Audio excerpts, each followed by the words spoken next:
মতামত করো না, আর কোনো টানাটানি দলাদলি করো না। যদি করো তোমরা দুর্বল হয়ে যে বাতাস তোমাদের কাছে আছে।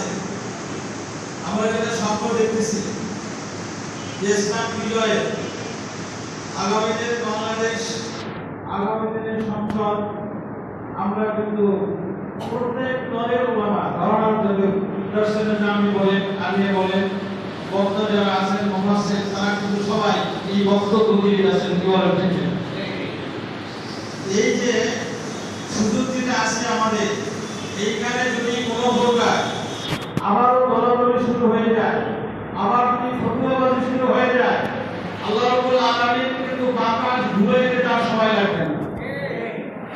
আবার জুলুম চলে আসতে পারে।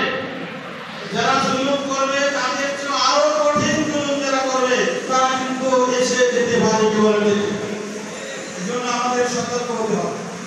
সম্মানিত ভাইরা, বাংলাদেশে অধিকাংশ লোক মুসলমান রাজনীতি, 90 থেকে 95% মুসলমান রাজনীতি।